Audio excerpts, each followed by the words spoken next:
kaliwa at kanan ninyo. Ayan. Mga gwapo at saka gwapa. Ayan, sa inyong tabi. Praise God. Mga nakangiti, yung ating mga katabi. Amen. Napakabuti ng Lord. Amen?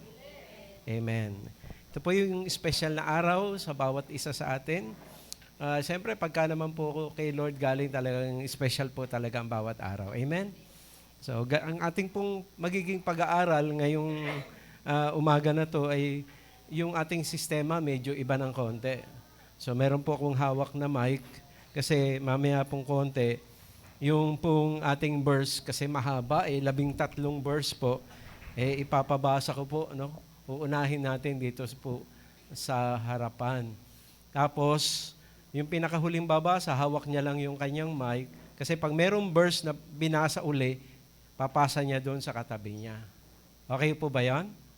Okay, unahin po nating magbasa si Elijah. Puntahan po natin ang Matthew chapter 25, verse 1 hanggang 13. Okay? Babasahin ni Elijah yung 1, tapos papasa niya yung mic sa kanyang kanan, papunta doon, tapos hanggang, ayan. Kaya mag-ready po tayo, no? Yung ating pong Bible. Okay? Sige, pwede mo nang umpisahan. Okay. Request ko lang po, pagbabasahin po natin, tatayo po tayo. Okay po? Sige. Matthew 25 verse 1, kung magkagayon ay makakatulad ang kaharian ng langit ng 10 dalaga na kinuha ang kanilang mga ilawan at nagsilabas upang salubungin ang kasintahang lalaki. Matthew 25:2, ang 5 sa kanila ay mangmang at ang kang-5 ay matatalino. Ang mga hangal ay nagdala ng kanilang mga ilawan, ngunit hindi nagbaon ng langis. Ang matatalino naman nagbaon ng langis bukod pa sa nasa kanilang mga ilawan. Matthew 25 verse 5, since the groom was late, all the bridesmaids became drowsy and fell asleep. Okay, 6. Datatwat, pagkahating gabi, ay may sumigaw na rito ang kasintahang lalaki. Nagsilabas kayo upang salubungin siya. Okay, 7. At agad bumangon ang 10 dalaga at inayos ang kanilang ilawan. Verse 8.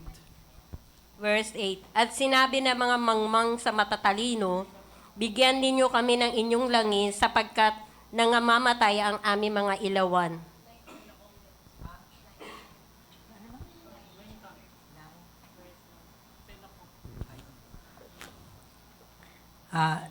Dadapwat, nagsisagot ang matatalino na sasabi, baka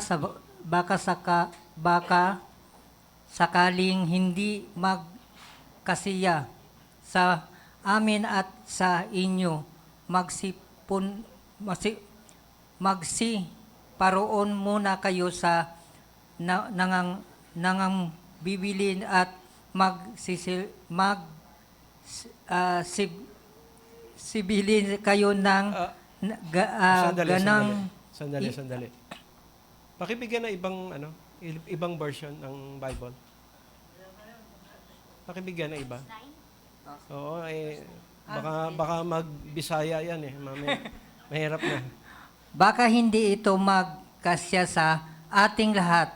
Mabuti pa'y pumunta muna kayo sa tindahan at bumili ng para sa inyo. Tugon naman ng matatalino. Okay, sunod si ibigay mo yung mic, yan, at meron na siyang babasahin. 10. Kaya lumakad ang 5 hangal na dalaga habang bumibil sila. Dumating ang lalaking ikakasal at 5 nakahanda ay kasama niyang pumasok sa kasalanan at isinara ang pinto. Teka muna, kasalan. Kakasalan. Lalaking ikakasal at 5 nakahanda ay kasama niyang pumasok sa kasalan at isinara ang pinto. Ayun. Okay, tinatawag natin yung mga asawa nilang tabihan sila. Pakitabihan nyo yung mga mister nyo. Pakitanggal yung mga, kung ano man yung nandyan sa tabi. Ayan, sige. Ayan. Okay, salamat. Verse 11, sa likod, kay Tolly. Pagkatapos dumating naman ang 5 hangal na dalaga, Panginoon, Panginoon, papasukin po ninyo kami, sigaw nila. 12. Verse 12. Ngunit tumugon siya, tandaan ninyo, hindi ko kayo nakikilala. 13. 13. Pagkatapos nito ay sinabi ni Jesus, kaya't magbantay kayo sapagkat hindi ninyo alam ang araw o ang oras man. Ayan, sige. Hawakan mo muna yung mic, ha? Sige. Pray lang po tayo sandali. Bigang liwanag nyo, O Diyos, ang aming puso, isipan, damdaming kalooban patungkol sa inyong mga salita na aming nga pong pag-aaralan. Tulungan nyo kami, Lord, na anuman po yung aming maririnig, ay wag po naming isara yung aming mga puso at isipan. Amin po muna itong pakinggan, Lord, bago po kami magkaroon ng tugon, O Diyos. At kung meron po kaming nararapat na tugon, tulungan nyo kami, Lord, na tumugon ng nararapat. Para, Lord, talagang yung buhay na dala ng inyong salita ay mapasa amin, Panginoon. At kami, Lord, ay tunay. Magkaroon po, Lord, na kung ano kami nung pumasok, ay magkakaroon po ng pagbabago, Lord, sa aming pag-uwi at sa aming magiging pang-araw-araw na pamumuhay. Salamat po, Lord. Bless your word, bless your people, bless niyo po yung aming study ngayong araw na ito. Sa inyong papuri, in Jesus' name, amen. Palakpakan natin sandali ang Panginoon. Okay, ang ating po magiging aralin ay alin ang ating priority, physical life o spiritual life. At ang ating pinakapaksa na pag-uusapan, pamumuhay ng tiyak na maliligtas. Okay, bilang panimula po, nais ko pong sabihin na ang kaligtasan ba ay nawawala o naiwawala? Okay, ulitin ko po, no? Ang kaligtasan ba ay nawawala o naiwawala? Kasi kung titingnan nyo po, mga kapatid, meron po tayong mga dating kasama, iniisip natin, sila ba ay nawala yung kaligtasan o naiwala nila yung kanilang kaligtasan? Tapos meron din po tayong mga matagal na rin pong kilala na kung saan kasama rin natin sila dati. Pero kaya po minsan nagiging tanong po natin yon. Pero bago po natin pagtuunan ng matinding pag-iisip yung pong nawawala ba o naiwawala, pagtuunan muna natin ng pansin yung gusto ko pong sabihin. Para po sa akin, ang dapat pagtuunan ng pansin ng bawat isang nanalig na kay Jesus para sa kanilang kaligtasan ay hindi po yung pong doctrine na nawawala ba o naiwawala yung pong kaligtasan. Kasi ang kailangan po nating pagtuunan ng pansin ay yung ating pong pamumuhay bilang naligtas. Sino po yung mga naligtas dito? So, ang kailangan po nating pagtuunan ng pansin, mga kapatid, ay kung tayo po ay naligtas na, namumuhay ba tayo bilang isang ligtas? Nandiyan pa ba tayo? Okay, kung tayo po'y lalaki, namumuhay ba tayo bilang isang lalaki? Wala pong iba, lalaki lang. Amen? Amen? Amen? Hello? Kung lalaki ka, dapat ka mamuhay bilang lalaki. Wala po sa Biblia na merong lalakwe. Wala hong ganon. So kung meron man po, mga kapatid, Yun po yung gusto po ng Lord na iligtas at baguhin. At kung ikaw ay babae, importante rin na mamuhay ka bilang babae. Amen? Amen? Wala din pong tomboy. Amen? So, kung meron po sa atin na iba po yung kanilang pamumuhay, yun po ang dapat na malaman natin sa Bible. Ay, lalaki ako, so dapat lumakad ako bilang lalaki. Ay, babae ako, dapat lumakad ako bilang babae. Ngayon, kung ikaw na babae ka, ikaw na lalaki ka, naligtas ka, so hindi ka lang mamumuhay bilang babae, hindi ka lang mamumuhay bilang lalaki, mamumuhay ka bilang isang naligtas. Amen? Amen? Amen? At ang isang naligtas po, mga kapatid, sila po yung nagkaroon ng relasyon sa Diyos. Amen? Noong tayo po ay meron pong, nung hindi pa po natin tinatanggap si Jesus bilang Lord and Savior po natin, tayo po ay meron tinatawag na physical life. Okay? Bilang mga tao po, tayo po ay nagagabayan ng mga 5 senses. Amen? Ano ba yung mga senses na yun?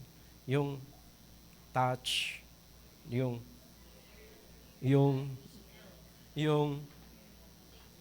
at saka yung, so 5 po yun. Yan po yung ating buhay bilang tao, bilang nabuhay sa physical. Ngunit, kung tumanggap ka na kay Jesus bilang Lord and Savior, hindi na lang po tayo narurule ng 5 senses. Nagkaroon po ng transition. Nagkaroon po ng tinatawag na spiritual life. Amen? Kaya po, noong si Jesus ay tinutukso ni Satan na gawing tinapay yung bato, ano po ang naging tugon ni Jesus? So doon, makikita nyo po, hindi na po siya narurule ng 5 senses. Sabi niya, man does not live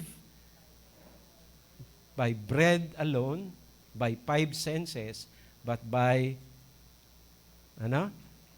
the Word of God. So kaya ikaw at ako, mga kapatid, dapat mo maintindihan na malinaw yung sabi ng Bible.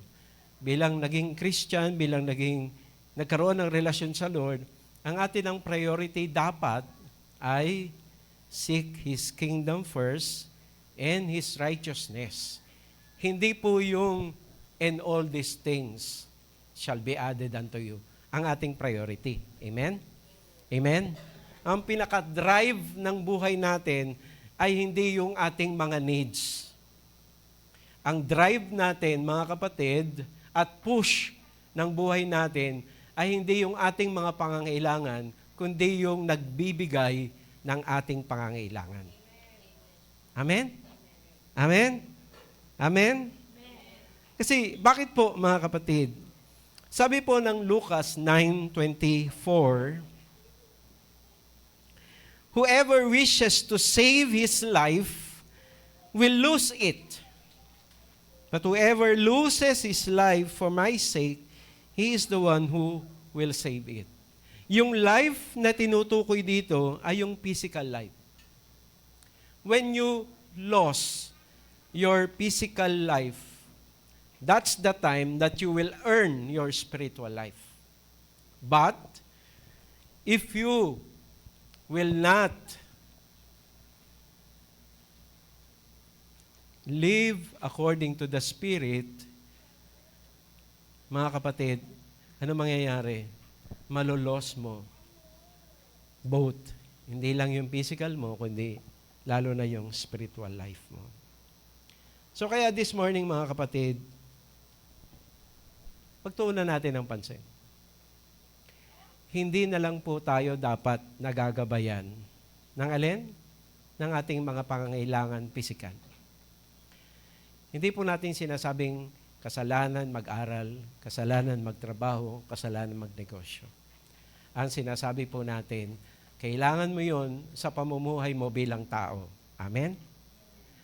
Pero kung ikaw ay isa ng Kristiyano, dapat mong makita na meron kang spiritual life na dapat mo rin pinagtutuunan at pinaglalaanan ng iyong panahon at interes.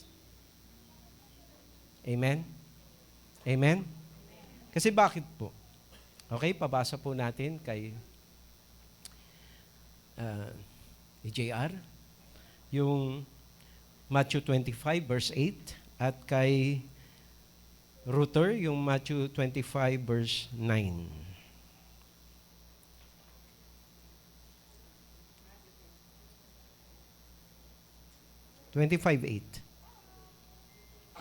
Hello.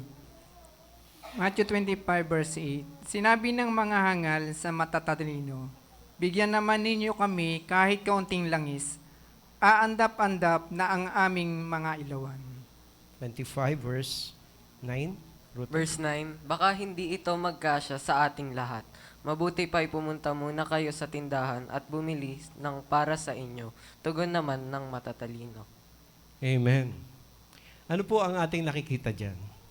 Ang spiritual life ay hindi po nating pwedeng i-share. Anak man natin siya, asawa man natin siya, kaibigan natin man siya, hindi po na-share yun.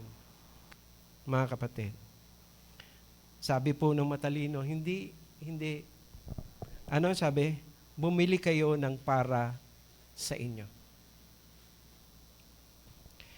Ano man po yung nagiging gain ng isang Christian sa kanyang ginagawa ay hindi maaring ipasa o ma-share sa iba.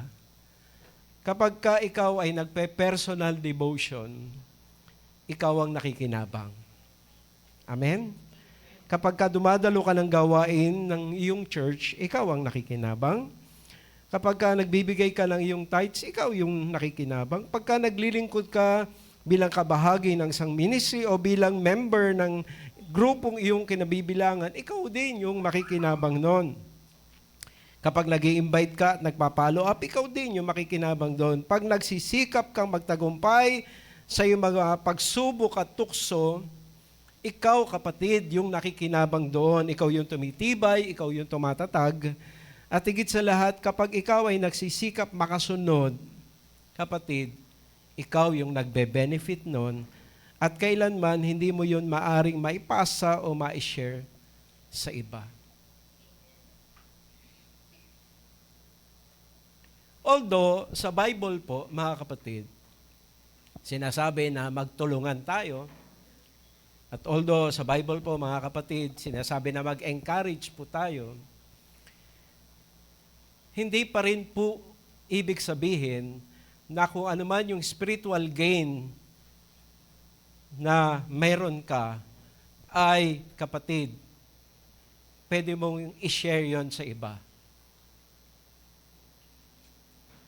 Ang pwede mo lang sabihin sa kanya ay ma-encourage mo siya, pero hindi po kailanman pwede. Hindi po pwede. Ang problema po kasi sa atin, mga kapatid, dapat maintindihan natin na yung individually binubuo at ipinapamuhay natin ang ating personal relationship sa ating Panginoon. Bagamat sinasabi ni nanay na ikaw ay mag-devotion, sinasabi ni tatay na ikaw ay mag-devotion, o sinasabi mo doon sa membro ng iyong pamilya na kayo ay mag-family devotion. Pero mga kapatid, yun po yung isang bagay na ang tawag ko po doon ay naging duty. Tumutugon ka kasi sinabi sa'yo. Pero anumang bagay na sinasabi sa'yo bago mo yun gawin, ano po ang tawag doon? Pagtupad lang sa tungkulin o pagpapasakop lang doon sa tao. Pero hindi yon kailanman totoo at buhay sa iyo. Maliban na lang na ikaw mismo ang magpasya at sabihin mo, ay, magdi-devotion ako. Ay, a-attend ako ng gawain. Ay, gagawin ko to. Ay, susunod ako kay Lord. Ay, pagtatagumpayan ko yung pagsubok. Pagka ganun, ang ibig sabihin, nag-umpisa kang magpasyang i-build yung relationship mo sa Panginoon. Pero namang bagay, kapatid, na hindi mo ginagawa kapag hindi sinasabi sa iyo, ibig sabihin nun, hindi pa yun totoo sa iyo. Nagiging totoo lang yun kapag hindi kailangan may magsasabi sa iyo.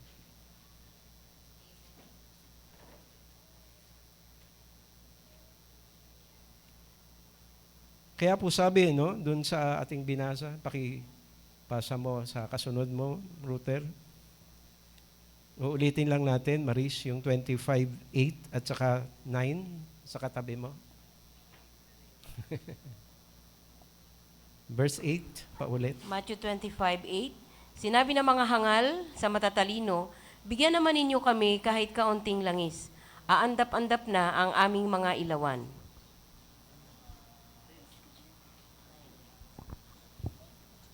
Matthew 25, verse 9.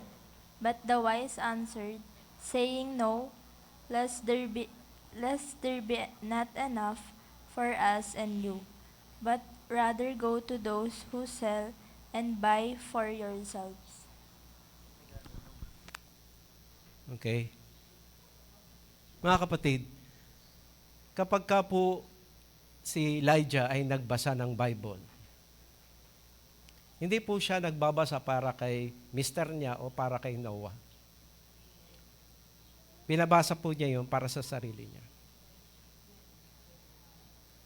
So, ibig sabihin, ang nakakatanda na, ay, yung pala sabi ni Lord, Sino? Yun nagbasa. Kapag ka po si Lani ay nag-pray, pwede niya pag-pray yung mister niya o yung mga anak niya, pero iba pa rin po kung yung asawa niya at mga anak niya ang nag-pray. So anumang bagay po, mga kapatid, ay dapat po nating makita na individually, kailangan nating makita yung responsibility natin. Katulad po nung inawit natin. Sabi po nung song na yon, mga kapatid, yung alabaster jar. Makikita nyo, mga kapatid, na nung binuhos po ni Mary yung laman nung alabaster na napakamamahaling pabango sa head ng ating Panginoon, mga kapatid, magkaiba po yung pong ginagawa mo para kay Lord at ginagawa mo mismo kay Lord. Magkaiba po yun. Kasi, alam niyo ba na yung pong mga nakasaksi nung ginawa po ni Mary, hindi niyo napansin, ang sabi doon, nag-react sila. Hello? Hello? Sabi nila, anong pagsasayang? So, ganun po kasi minsan ang tingin natin eh. Pagsasayang yung pasensya na po sa term, ha? Pagsasayang yung pumunta ako ng church. Pagsasayang yung mag-tithes ako. Pagsasayang yun. Pwede ko namang yung oras ko, pagsasayang yan. Tapos si pastor, ang haba pang mag-share. Minsan, ang tingin natin doon sa mga ganun, pagsasayang. So, meron tayong mas ibang gustong gawin. Kaya lang, makita nyo mga kapatid, yung nagsabi na pagsasayang yon, kaya pala siya ng hinayang, ay hindi pala niya makukupit yung ibibili noon. Si Judas yun. Pero yung ibang mga alagad, nag-react din, mga kapatid, kasi sabi nila, bakit hindi na lang natin ibenta at maibigay sa mga mahihirap? Ano sabi ni Jesus? Yung mahihirap, palagi nyo kasama, pero ako hindi nyo palaging kasama. So ano po ibig sabihin, mga kapatid? Marami po sa atin, sinasabi natin, nag-aaral ako para kay Lord. Nagtatrabaho ako para kay Lord. Ginagawa kong lahat ng ito para kay Lord. Iba po yung para kay Lord, iba yung mismo kay Lord mo ginagawa. At si Mary, binasag niya yung, and by the way, yung pabango na yon ay kailangan mong basagin para po maibuhos. At si Mary, mga kapatid, binigay niya, hindi siya nang hinayang. Amen? Amen? Amen? Minsan nang hinayang tayo pagka po magbibigay tayo ng tithes. Hindi po siya nang hinayang. Tuloy po natin. Yung kasunod po, pakibasa, Matthew 25, verse 10.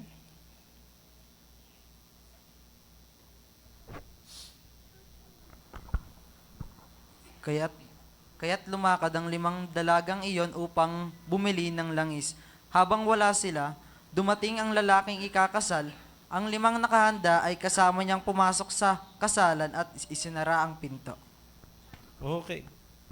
Isinara ang pinto. Alam niyo, mga kapatid, ang pagde-develop ng malalim at malapit na relasyon kay Lord ay kumukuha ng panahon. Amen? Sino po dito ang nanonood ng basketball? Siguro yung lahat ng no? Ano po ba yung pinakamagandang parte sa basketball? Lamang ng isa ang kalaban. Lamang ng 2. At pagkatapos, tutulak na 3 points. Panalo. Sigawan. Tama po ba? Hindi po ganon sa spiritual life. Na habang bata ka, mundo ka. Kabataan ka, mundo ka. May asawa ka, mundo ka. Nung lolo ka na. Hello? Kay Lord na ako. Lolo na ako eh. Hindi po ganon. Hindi po kung kailan. Hindi po ganon ang kalakalan. Nandiyan po ba tayo?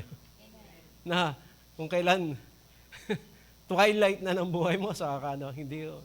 Kasi sasabihin ko sa iyo totoo, hindi mo na magagawa. Kasi bakit? Naubos mo na dun eh. Sa madaling salita, hindi ka na nasanay. Hindi mo na rin yun gagawin. Ang pagde-develop po ng malalim at malapit na relasyon kay Lord ay kailangan po, mga kapatid, ng isang matindihang desisyon. Kailangan magpasya ka. So ipapabasa muna natin yung Luke 14, 18 hanggang 20, doon sa mga kasunod. Okay, bago po natin sabihin itong aking pong gustong sabihin. Pabasa muna natin. Simula kay Alba. Luke 14, verse 18, tapos yung kasunod na 19 at saka 20. Ang paghahari ng Diyos ay maitutulad sa isang taong maglalakbay, kaya tinawag niya ang kanyang mga... Look tayo. Verse 14 yun ng Matthew 25. Sa Luke tayo. Luke 14, verse 18. Ngunit nagdahilan silang lahat, ang sabi ng una, nakabili ako ng bukid at kailangan ko itong puntahan. Kayo na sana ang bahalang magpaumanhin sa akin. Okay, 19, pabasa natin.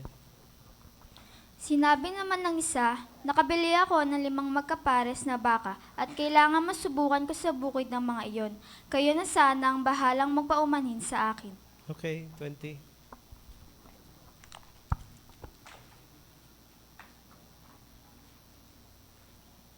Bumalik ang alipin. Ano pala? 20 muna. 20. Sinabi naman ng isa, ako'y bagong kasal, kaya't hindi ako makakadalo. Ayan. So mga kapatid, sabi ko sa inyo, hindi po kasalanan mag-aral, hindi kasalanan magtrabaho, hindi kasalanan pong unahin natin yung ating pamilya, ganyan. Hindi po yun kasalanan. Pero, yung idahilan mo ito kay Lord. Kaya wala kang time na mag-build ng relationship sa kanya, yun po yung problema.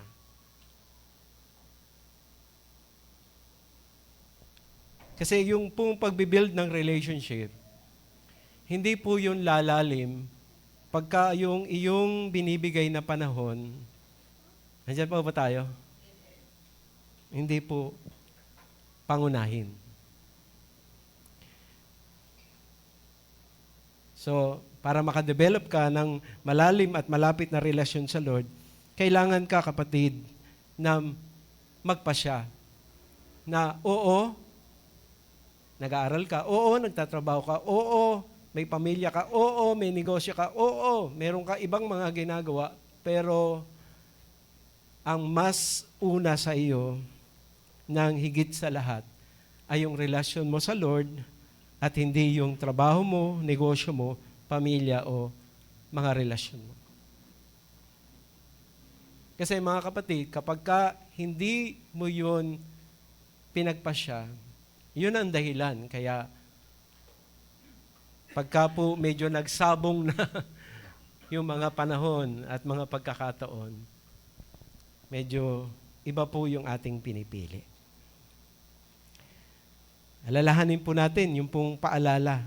Okay? Basahin po natin uli yung pong Luke 9:24 at 25. Sa kasunod po. Pakitulungan na lang si babasahin niya. Luke 9:24 and 25. Luke 9, at lumapit yung Hindi. Luke 9:24. 24.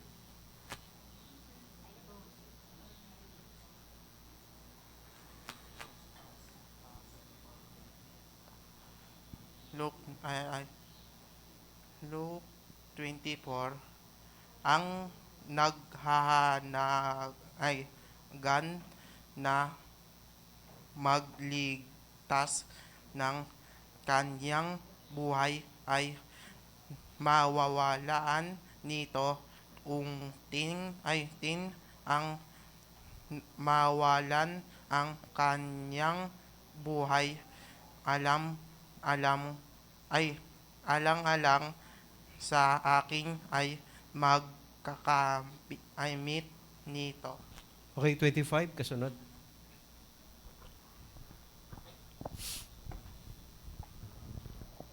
Ano nga ang mapapala ng tao? Makamtan man niya ang buong daigdig kung mapapahamak naman at mawawala ang kanyang buhay. Seryoso po yun, mga kapatid. Seryoso po.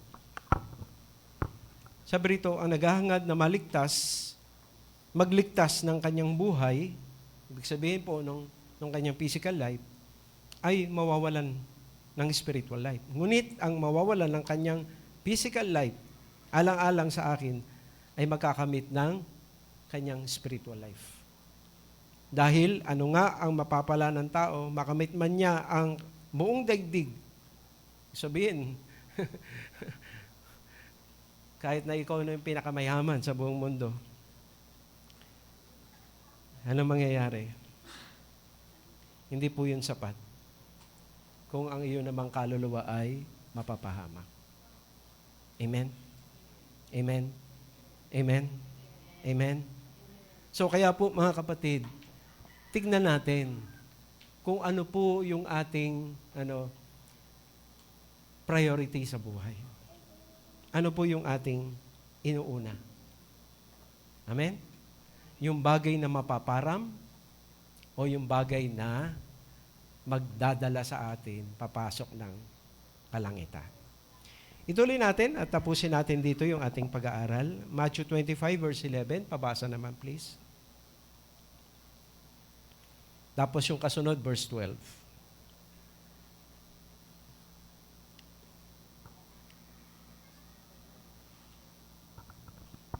Matthew 25:11. Pagkatapos, dumating naman ang iba pang dalaga.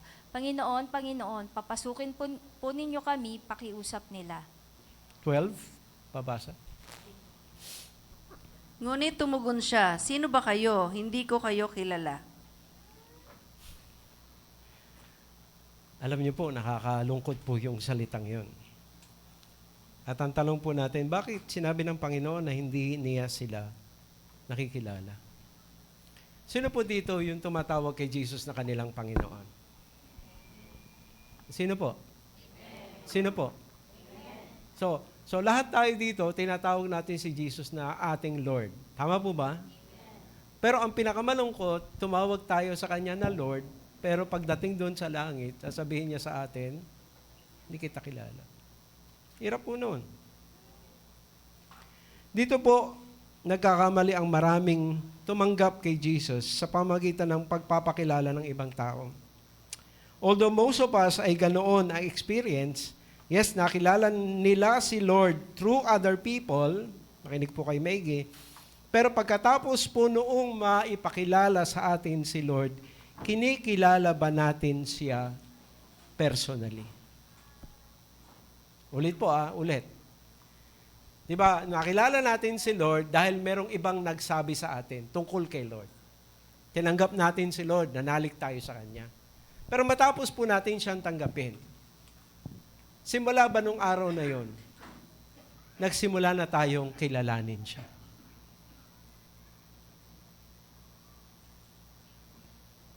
Importante po, mga kapatid, na dapat po, kung ikaw ay naging anak ng Diyos, magsimula ka ng lumakad at mamuhay bilang isang anak ng Diyos. Amen? Amen? Amen? So, ibig sabihin, mga kapatid, dapat hindi unusual sa iyo ang pagbabasa ng Bible. Amen? Hindi unusual sa iyo yung pagpe-pray. Amen? Amen? At di ba, tulad ng ating naging pag-aaral noong nakaraan, hindi unusual sa iyo yung pag-attend ng church. Kasi yung pagpunta sa church ay pagtitipon ng mga anak ng Diyos. Pero kung unusual sa iyo, na kailangan pa may magsabi sa iyo, ano po ibig sabihin nun? Ibig sabihin nun, mga kapatid, tinanggap mo lang siya, pero hindi mo siya kinikilala.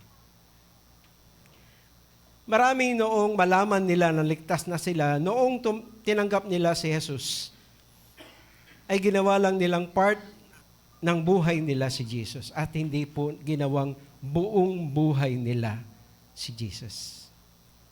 Yun ang dahilan, kaya po iba ang priority nila. Ang pag-aaral, ang trabaho, ang negosyo, ang pamilya, relasyon sa tao, mga bagay ng sanlibutan at maging ng sarili. Tignan niyo po ang inyong mga sarili. Ano ang ating inuuna? Pag-aaral, trabaho, negosyo, pamilya, relasyon sa ating kapwa, mga bagay ng sanlibutan, o yung ating sarili. Pero pagdating kay Jesus, di ba? Ano binibigay nating oras kay Jesus? Bakit po sinasabi nila na ang best time ng pakikipag-ugnayan kay Lord ay morning? Bakit? Kasi yun ang best time. Hello? Hello? Hello? Kasi yun ang best time. Kasi pag binigay mo yung gabi, hello? Pagod ka na.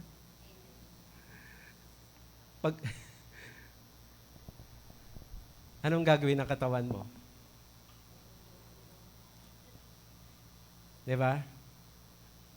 Ibig pong sabihin, mga kapatid, hindi po pwede, kung gusto mo talagang lumalim ang relasyon mo sa Lord, hindi pwedeng tira-tira.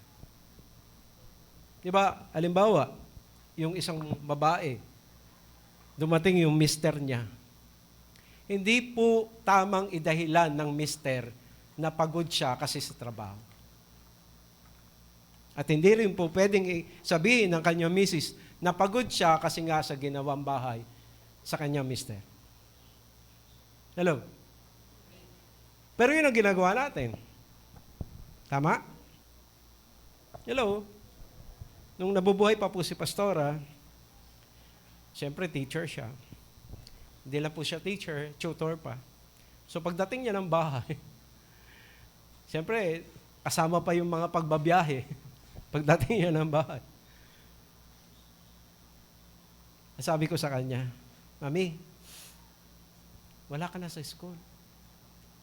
Wala ka na rin doon sa duty mo. Mami, nasa bahay ka na. Hello? Hello? Hello? Dapat paalalahanan natin ang ating sarili. Na hindi natin pwede sabihin kay Lord, na Lord, pasensya ka na.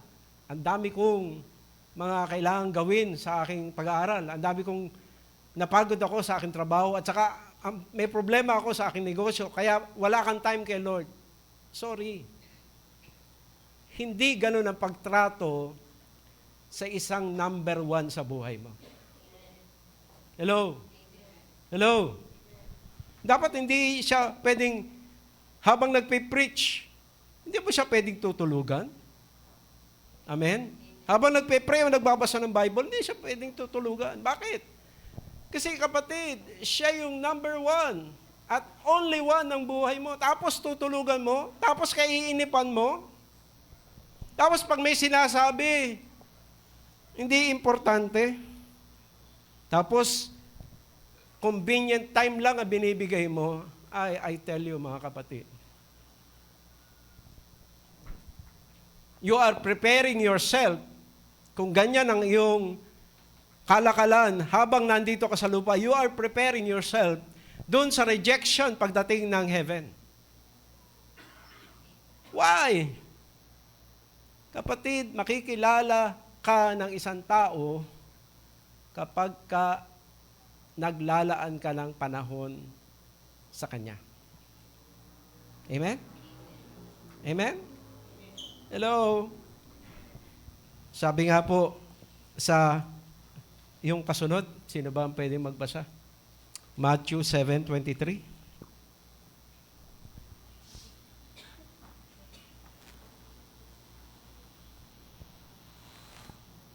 Matthew 7:23.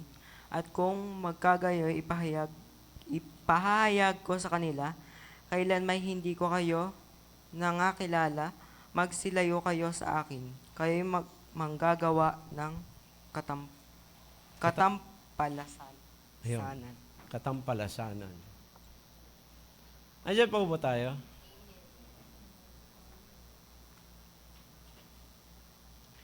Sa palagay niyo po, kung ganyan ang pagtrato po natin sa Panginoon, makikilala tayo ng Lord kung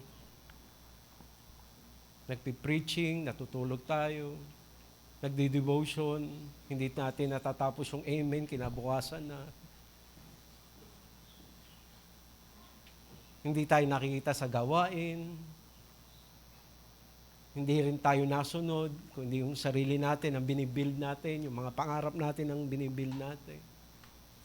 Alam niyo mga kapatid, makikilala mo ang isang tao, makikilala ka ng Lord bilang isang tao na nagmamahal sa Kanya kung nakikita ka niya na yung mga ginagawa mo ay mga gawain na hindi lang para sa Kanya, kundi talagang ginagawa mo sa Kanya. Katulad ngayon, mga kapatid. Di ba nakikinig kayo? Hindi po kayo nakikinig para sa katabi nyo. At hindi lang po kayo nakikinig, mga kapatid, para lang may malaman. Kundi nakikinig kayo, mga kapatid, kasi sinasabi nyo, Lord, ano ba yung gusto mong sabihin sa akin? Ano yung gusto mong paalala sa akin? Ano yung gustong gawin ko sa iyo, Lord? Yun po yung kulang mo minsan sa atin. At gusto kong malaman nyo, mga kapatid, na yung pong new dito. Kasi pag binasa nyo po yung Matthew 7:23, ito po yung rendering nun sa English. And then I will declare to them, I never knew you. Depart from me, you who practice lawlessness. Yung word doon na new, mga kapatid, dito po sa verse na ito, ay may kinalaman po sa pagniniig ng mag-asawa. Yung pong napaka-special na gawa ng mag-asawa. Andyan pa ba tayo? Hello? At yung pong pagsisiping, mga kapatid, hindi po yun pagsisiping because of lust. Nagsisiping yun because of love. Amen? Amen? Hello? Kaya hindi po pinapayagan ni Lord na hindi mag-asawa yung nagsisiping. At hindi rin pinapayagan ng Lord na yung pong mga dalagat binata ay magsiping. Bakit po? Kasi hindi po pwedeng manaig po yung pong pita ng laman at hindi rin po pwede po, mga kapatid, masunod yung sarili natin. Kailangan lumakad tayo sa sinasabi ni Lord. Andyan pa ba tayo? Andyan pa ba tayo? So mga kapatid, ibig sabihin, ganun mo ba nilalalim yung relasyon mo sa Lord? Hello, nandyan pa ba tayo? Kasi kung hindi mo ganun nilalalim yung relasyon mo sa Lord, kapatid, yun ang dahilan. At nakakalungkot po yun na dumating ang panahon na makagaya po tayo ng mga Israelita. Pabasa po natin yung pong Gawa 7:39. Doon sa kasunod. At yung mag-ready na rin po yung sa Genesis 19:26. Doon sa kasunod pa. Okay?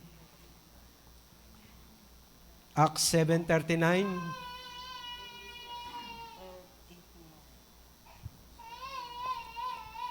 Acts 7:39.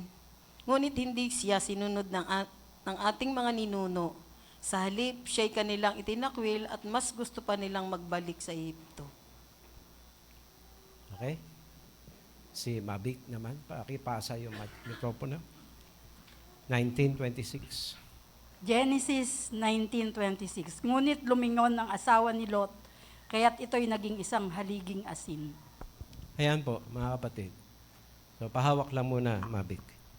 Tingnan niyo po, mga kapatid. Napansin niyo ba na yung mga Israelitang binabanggit dito ay nakatakas na sa slavery ng Egypt? At sila ay naglalakbay na patungo sa Promised Land. Pero ang problema po, mga kapatid, nandiyan pa ba tayo? Ang problema po, kasi dito mga kapatid, yung pong comparison ay dapat makita natin. Na yung Egypt ay nire-represent niya yung mundo. At yung Promised Land, nire-represent niya po yung langit ni Lord.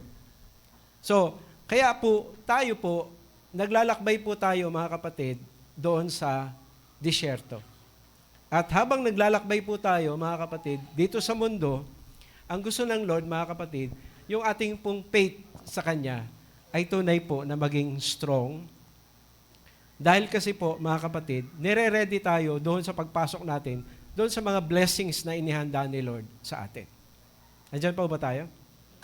Pero ano po ang nangyari sa mga Israelita? Umalis nga sila ng Egypt, ng mundo, pero yung Egypt, yung mundo, nasa heart pa nila. Ginagabayan sila ni Moses papunta sa Promised Land, pero hindi nila sinunod yung gabay ni Moses. Bakit? Kasi po yung Egypt ay nasa heart pa nila. At doon sa binasa po ni Mabik, bakit lumingon si Mrs. Lot?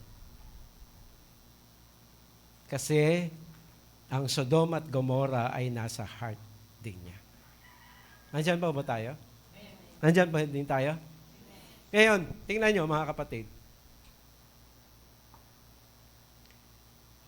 Habang nandito tayo sa mundo, ang daming mga kaguluhan na nangyayari. Tama po ba? Tama po ba? Pero marami po yung ayaw iwan ang mundong ito. Di ba? Ano ang palagi nating prayer? Lord, pahabain mo pa yung buhay ko. Pero yung nagsasabi na pahabain mo, 80 na yon. Sabi, Lord, pahabain pa. Bakit gusto mong humaba ang buhay mo? Nakahiga ka na nga. Oh, baka magalit kayo sa akin pag sa sinasabi ko niya. Hindi kapatid, dapat sinasabi mo, Lord, kung kukunin mo na ako, Lord, excited ako kunin mo na ako. Pero kung pahabain mo pa ng konti yung buhay ko, Lord, ano ba yung gusto mong ipagawa sa akin? Hindi po tayo nagpapahaba ng buhay para saan? Para ma-enjoy ang mundo? Para mapasyalan pa yung maraming mga pasyalan sa Pilipinas?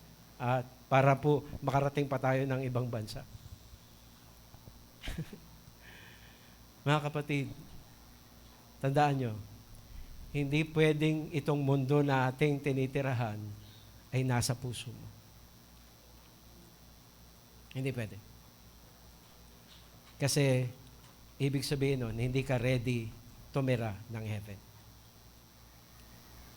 Alam nyo, pagka binasa po natin ang Colossians, chapter 3, ano po ang sabi? Binuhay kayong muli kasama ni Kristo. Okay? Hindi, pabasa natin doon sa katabi. Okay, kay Pia. Pia, pakibasa mo Colossians 3:1. Tapos, ayan, kay Jane, Colossians 3:2. At saka kay Marvin, Colossians 3:3. Colossians 3:1.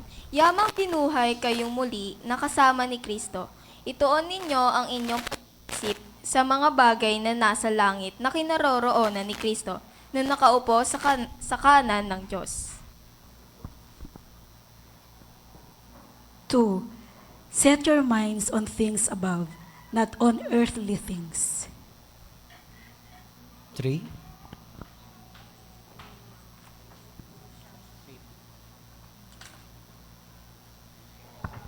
Colossians 3:3. For you died, and your life is now hidden with Christ in God. Okay? Yung kasunod, verse 4. Si Kristo ang inyong buhay at kapag siya'y nahayag na, mahahayag din kayong kasama niya at makakahati sa kanyang karangalan. Ayun. Amen? Amen? So mga kapatid, ikaw at ako, bagamat nakatira tayo dito sa mundo, saan na nakapako dapat ang ating puso? Dapat dun sa pupuntahan natin. Amen? Amen? Amen? Na dapat si Kristo po, yung ating pong higit sa lahat na ninanais na makilala at maranasan sa ating buhay. Amen? Amen? Hello? Kasi alam niyo po kung bakit. Tandaan po natin mga kapatid.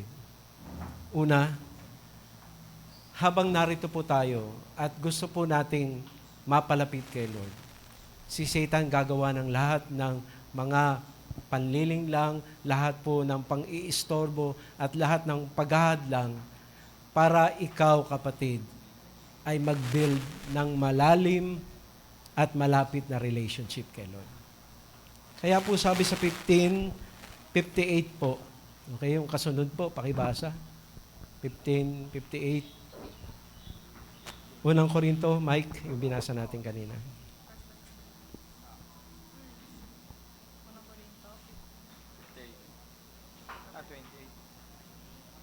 Ayan. 1 Corinthians 15:58. Therefore, my dear brothers, be steadfast, immovable, always excelling in the Lord's work, knowing that your labor in the Lord is not in vain. Yung effort po natin, because we are building our relationship with God, will not be put in vain. Amen? Yung lahat ng yung effort na ginagawa, para lang talaga makapag-build ka ng malalim at malapit na relasyon sa Lord. Tandaan mo, hindi yun masasayang. Pabasa po doon sa kasunod, yung yung Mark 10:28. Ayan, pabasa na natin hanggang 28, 29 at saka 30.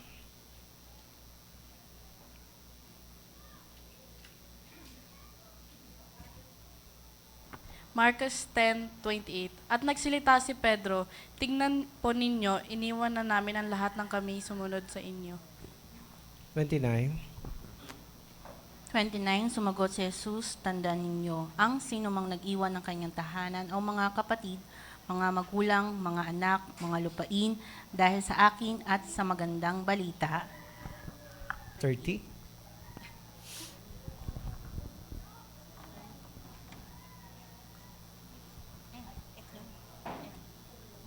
Mark 10:30, who will not receive 100 times more now at this time, houses, brothers and sisters, mothers and children, and fields with the persecutions and eternal life in the age to come.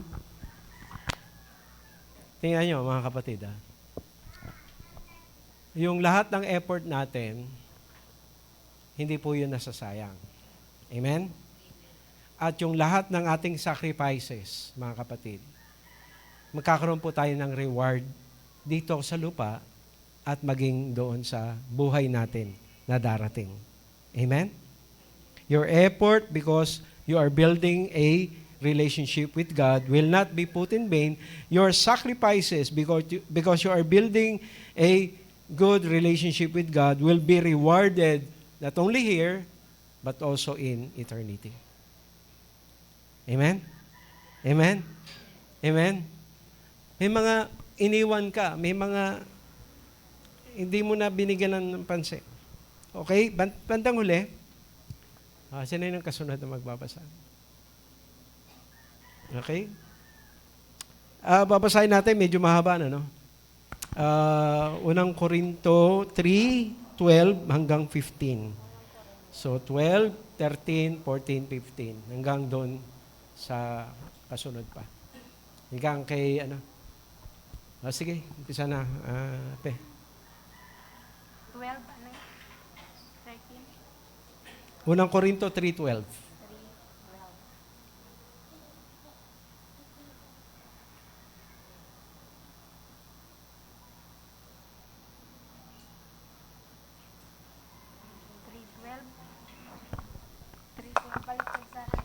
Pakialalayan na lang.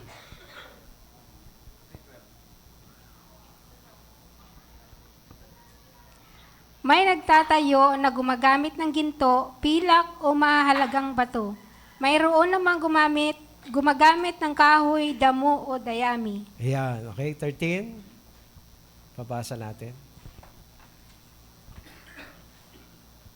Everyone's work shall be made manifest, for the day shall declare it, because it shall be revealed by fire, and fire shall try every man's work, of what sort it is. Okay, 14. Kung ang itinayo sa ibabaw ng pundasyon ay hindi masunog, tatanggap ng gantimpala ang nagtayo noon.